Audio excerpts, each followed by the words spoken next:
Hey, Fanboy Nation. This is your pal Daffy Duck, and you're watching. We're watching Fanboy. Fanboy, fanboy, etc. Fanboy Nation. Dot, I assume Tom.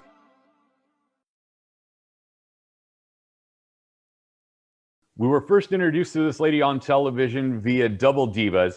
She's now a fixture on 90 Day Fiance, including Pillow Talk. Now she's living the single life. Molly Hopkins, how are you today? I'm doing wonderful. How are you this morning? I can't complain. You know, it's a beautiful, sunny California day. I think Georgia's pretty nice right now, so I know you're living it up. You got the. We watched the video this morning. Getting your hair done, getting your makeup done. You're the one living the life. You know, it's really nice to have a team of not only is it your team, but it's your friends, and they want to see you living your best life, really. And having a good makeup artist who's also one of your best friends is really the ticket to happy and harmony.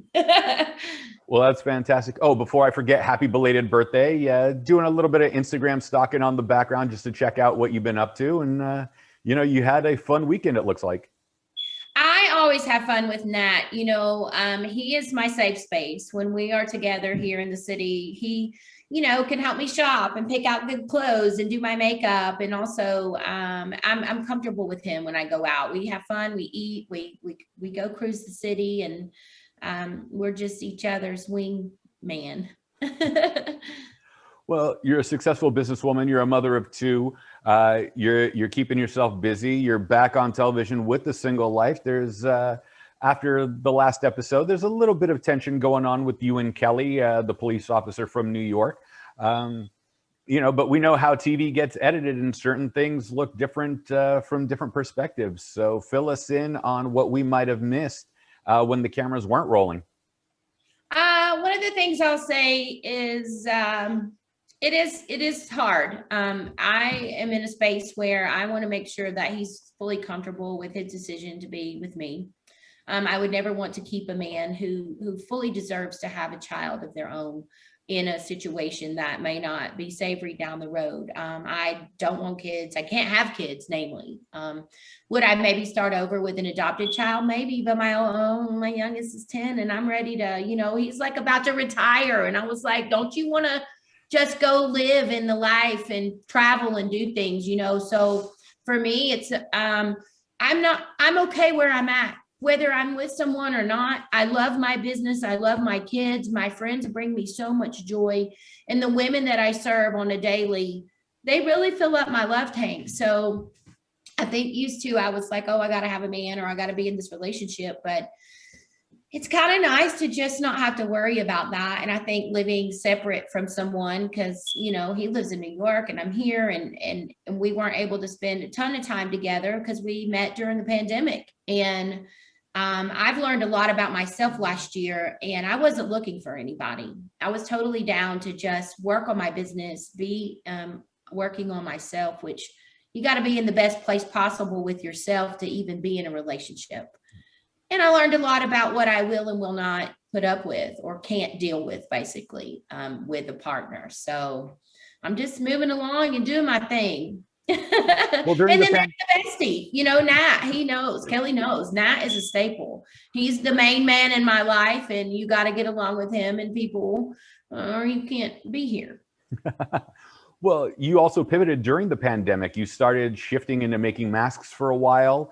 It became basically a secondary business for you, but you were still taking care of people, still doing what you were doing beforehand. Also, for some of the larger cup sizes and the women that you take care of, you also made bigger masks for people with bigger faces that were more rounded instead of a little standard thing that barely covered anybody's face. It was really important for us at that time to pivot. We had to shut our doors down, because even though we could have been considered essential because we help women with prosthetics and we do a lot of surgical garments and nursing bras for people having babies, we chose not to. And at that time, when we were doing the diaries, I said, listen, this is what we're doing, and maybe it can help people. And when that show aired, we came into over 200 messages of older people. Most of them were older. They were scared to death. They don't use PayPal. They don't use the internet. They wanted to buy masks, but could they send us a check? They didn't have a way to get on the computer to see the prints, but they sure knew how to pick up the phone and call. The best old school method for, face-to-face selling.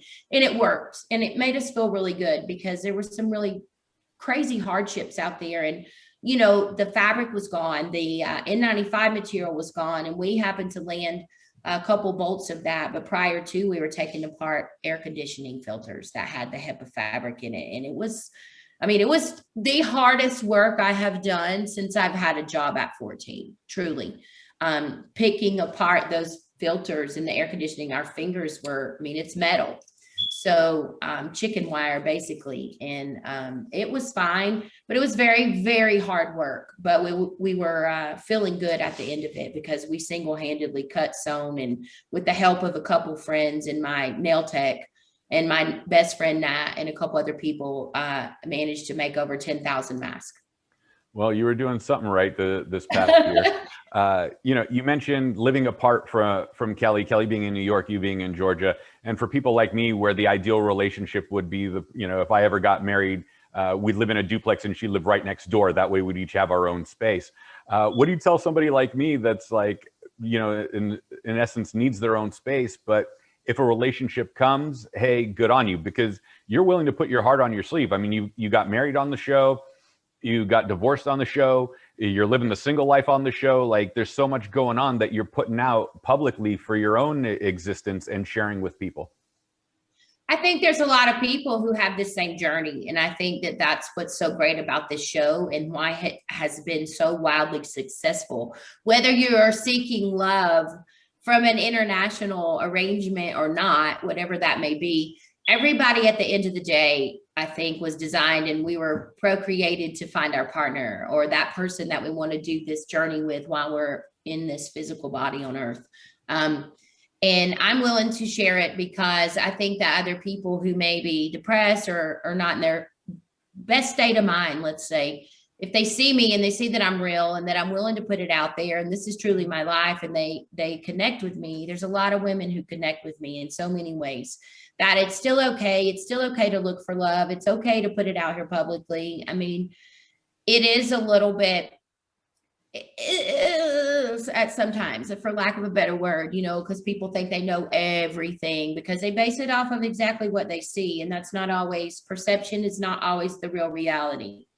I feel like in my situation, I put a lot of the real in reality because I do exactly what I feel and I do put my heart out there. It's a little bit more guarded this time. I see the signs and I know they're there and I either, talk about it at that moment or, diffuse it. It's been a good journey though this time around. I will say I'm a little different. And still some debatable things. I think it was saddening for me. I never thought about the fact that as a woman, I can't have more kids, even though I don't. But still, there's that thing when you're crossing over into your 40s as a woman, you have to start thinking about that kind of stuff. Like I'm changing. I am getting older. My eggs aren't fresh. Right. Whereas for me, I don't have to worry about that because I remember Anthony Quinn when he was still alive was 76 or 77 when he had his last kid. And I think Tony, I can't remember his last name, but he was in The Odd Couple. I think it was 79 when he had his last child. Right. You guys are just still doing the thing. Yeah. A buddy of mine went through the K-1 visa process when he got married. He met his wife on vacation and, things went well. And in the beginning, when he first brought her over, I joked, I was like, well, if at least she sucks, you can have her deported. It's not like a breakup where they live down the street and you're stuck seeing them at the supermarket. Did people make those jokes the first go around for you when you had your situation with Luis? Like if it doesn't work out, at least you can kick him out of the country type deal? Not exactly, because I think a lot of people really did research and tried to understand what that meant. And for he and I, it was a little different because he really tried to pull the ploy of one of the main 3 reasons why he would be able to stay, which is that it's a false marriage. He would be in impoverished conditions or there was domestic abuse. So he really did his research on that. And a lot of people would just ask me, what do you see? What's wrong with you? And I said, hell, I don't know. It just happened. It wasn't something I planned for. It happened. And I think at the time, yeah, he did make me feel young and vibrant and it was good. And I think I fell more in love with the country and his community and his family than I did with him. because your life will be forever changed when you take a dozen pizzas into a scenario with a bunch of children.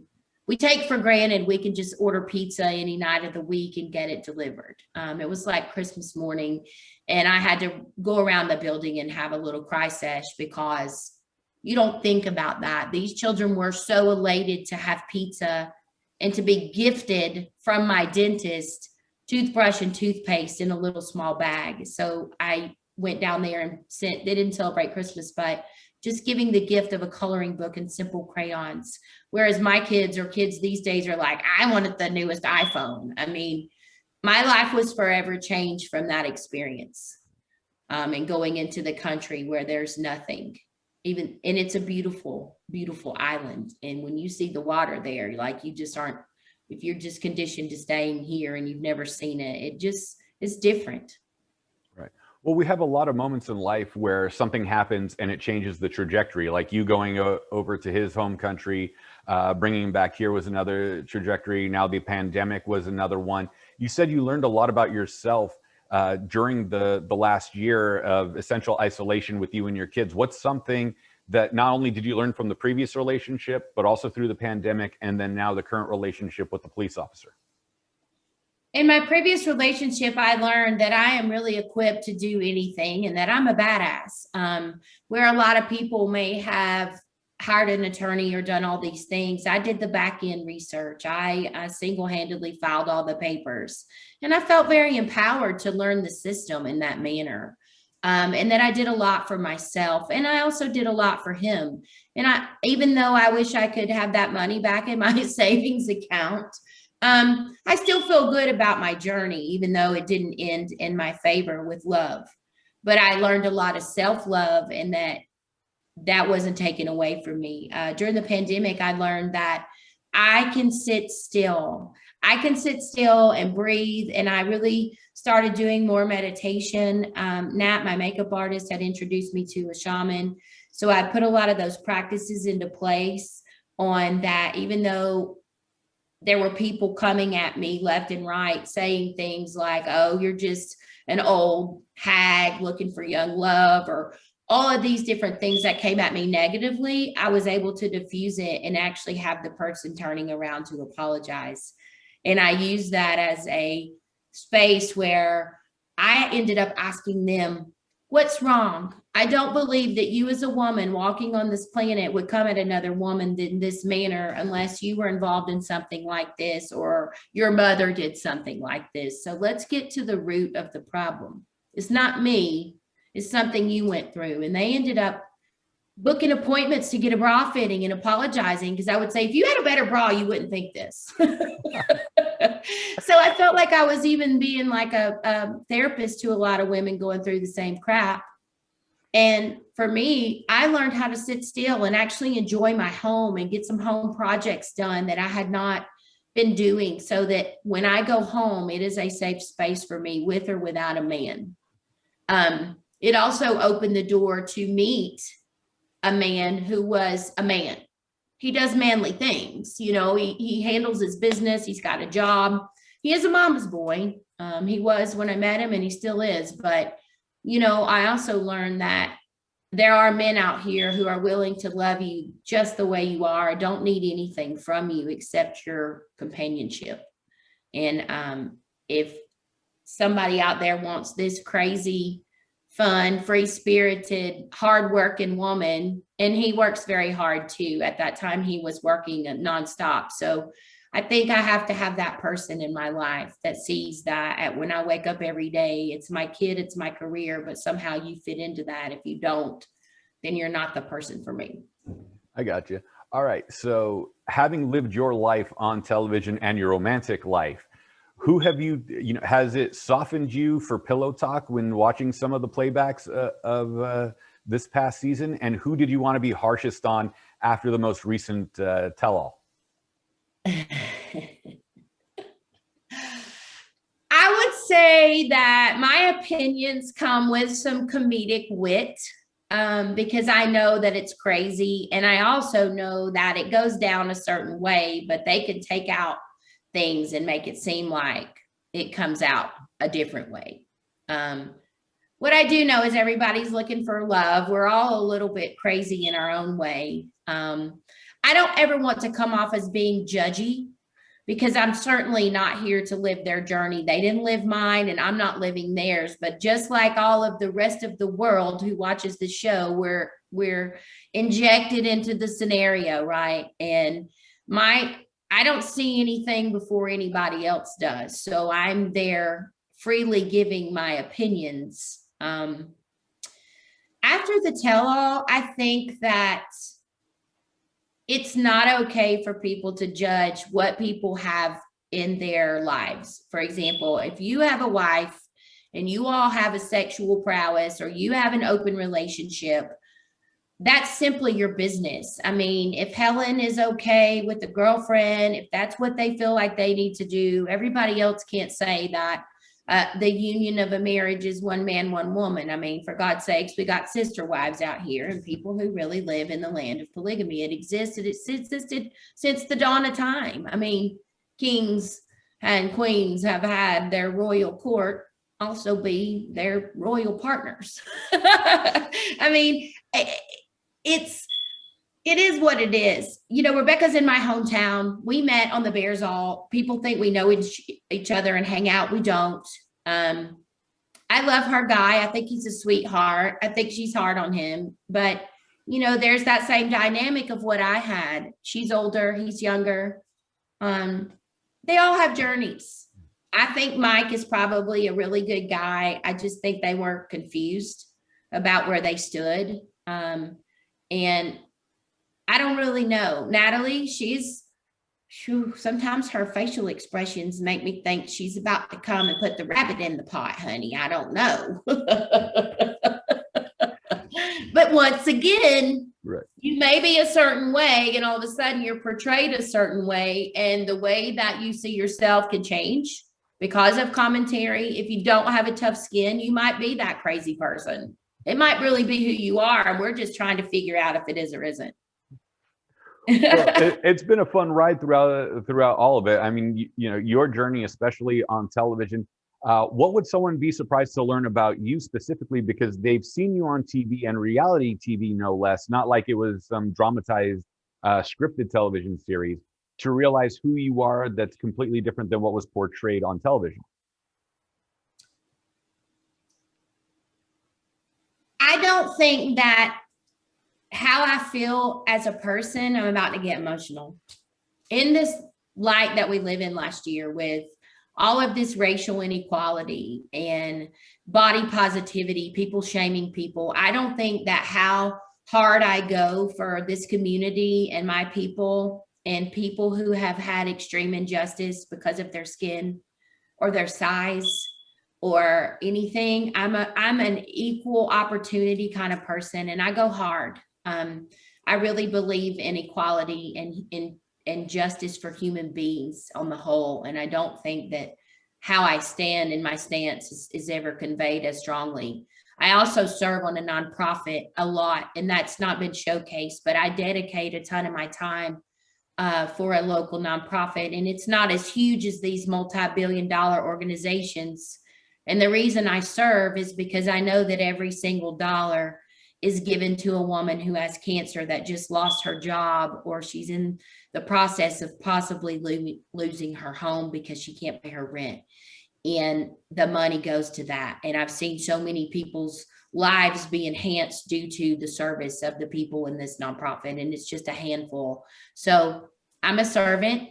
And I think that's why I ended up with a foreign man that was from a poor country, because I am that girl. And I want other people to live in that lane of just light and love and happy and positive, and that, you know, we as American people cannot judge people wanting to come here for the betterment of their life. I mean, I'll just give you an example. I needed to have some work done in my house, and I called 3 or 4 different contractors who are credible businessmen and people who could come and do it, and they didn't show or they didn't follow up.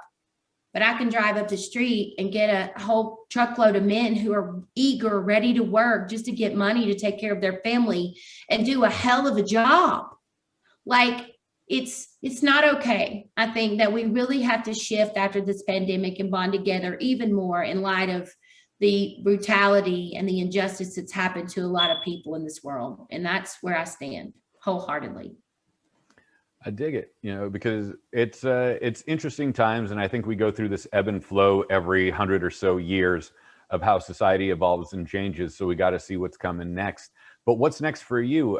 You have two daughters, you have a family, you have a successful business. At some point you're going to want to retire and travel the world. Are you going to be that crazy lady that just buys a cruise ship suite for the rest of your life and sail around the world? You know what? If my money's right and my team is right and I have those people with me, yes. But right now I've still got a mighty work to do. If the statistics haven't changed for women wearing the wrong size bra, and I know people need help, it is my personal mission, as well as my business partner and my best friend. We want to educate young girls at an early age about their breast health. And we're working on getting a documentary for school systems that they can show. Because we feel like if you can teach about sexual education in school, girls should be able to learn about bras and breast health.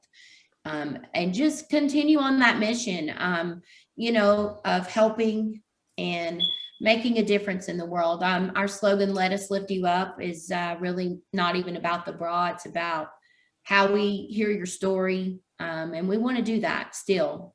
And I've got time, my mom's 70 and she still works full time. And I feel like I'm going to be that girl too. But what I have done is committed to doing something at least once a month or once every couple months. That is something I've always wanted to do now that the travel is getting back open. Well, take us through the documentary thing real quick and the notion of the documentary, because I'm completely ignorant on this right bra size affects bra health. The only thing I would have ever assumed would have been posture and helping with that.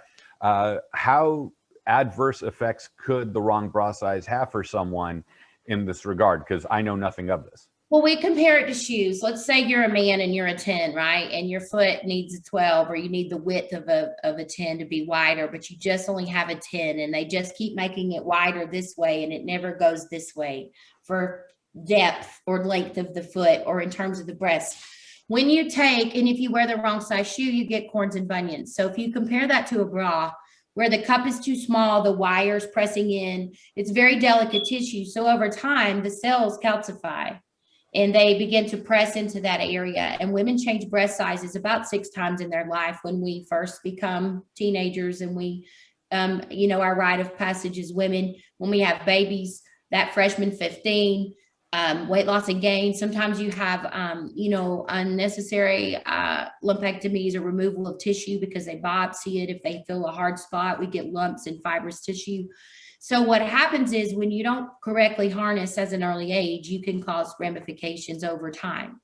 Or if you're pulling your straps too tight and you harness, you create this, or you can create too much tension in your shoulders that separates muscle from shoulder. So we see a lot of heavy busted women that get older that can't have motion, and they have to end up with rotator cuff because they can't move it. Because what we've done for time is really pinched here, but we still move our arms. So we've impeded our range of motion. There's just a lot. But for me personally, starting at a young age in the school system, you're teaching girls that having breasts is normal, that even if your breasts are big, you don't have to try to cover and be like this, because the hormones that are packed into chicken, especially drive-through chicken, is going straight to young girls' boobies. And our bodies are changing, and there's regional body types in different people, depending on what type of food you eat growing up. So for me, it's just really important to educate. And, not only that, what we've been sold for years is the inception of Victoria's Secret is that you have to look this way when no one looks like that at all. Nobody. I mean, I could go through this whole complex I'm in right now and not come out with anybody who's a candidate to be in that store, but because they've had multi-billion dollars in multiple stores everywhere, that's what we've been raised to believe is where we're supposed to buy our bras. And we've been behind. The UK has sizing all the way up to someone like myself. And so we've carried those products to accommodate women of all shapes and sizes. Well, you're definitely keeping busy and found the market that no one's covering at this point, literally and figuratively, apparently. And there's a lot of specialty boutiques, but they don't take it as far as we do. I mean, we really pride ourselves in the few awards that we've had. We've have it for, the best place to come for comfort, and also just to educate other stores. So we're a sister resource for other businesses that may have been on the brink of closing or staying open, and we've been able to send them tons of business in their own states. So they're very grateful for that. I dig it. All right, Molly. I'm pretty sure a tell-all for the single life is going to be coming. Do we get a sneak peek from you today, what we can expect when that finally airs? Honestly, it was just a lot. I've decided that I really love Colt. I wasn't a Colty fan before, but now I do, because Colt is the real deal. He will stand up for the underdog and himself. And he's not really this crazy, send and pick guy to everybody, but we had a good laugh about that. Just stay tuned. All I can say is stay tuned. There were several curveballs thrown that we didn't know about, as usual, per really juicy, beefy tell-alls. And I was on pins and needles most of the time. So yeah, it was a long, productive day. And it really, I thought I had to overcome some emotion that came back. So you'll see some goodness for sure. I dig it. You know how to keep those NDAs in check and make sure that you don't overextend them. Molly. Let's just say, if you think it could happen, it probably did. Molly, it's a great pleasure talking to you. You're one of those people that I'd love to go on vacation with, like one of those week-long cruises with all of the you can drink packages, just to see how you react. Oh yeah. Yeah. Well, if you know anybody that runs a cruise ship, we really want to do one and call it the Double D's on the high seas. Well, I think they'll be running by New Year's, so you never know. Keep me posted. I'll go hang with you and Cynthia on the boat. I just want to see how the two of you react with all the booze flowing. Oh my God, you're hysterical. I don't drink a lot, but when I do, I drink a lot. Sounds about right. So let's make it happen. Molly Hopkins, where can we find you on social media if we want to connect with you or just see what you're up to? Anything that has to do with LiviRae Lingerie and myself, my handle's LiviRae Bras 1, and I am on Facebook as Molly Hopkins. I'm everywhere. Awesome. Molly Hopkins, thank you so much for your time. Again, mother, businesswoman, entrepreneur, charity worker, volunteer, all sorts of things going on in your life. Even if you don't find love, you found a fulfilling life, and that's all that really matters. Thank you so much for your time. Absolutely. And by the way, 90 Day Fiance, The Single Life is still on Discovery Plus right now. And, we can't wait to see the tell-all when it finally airs. See you soon.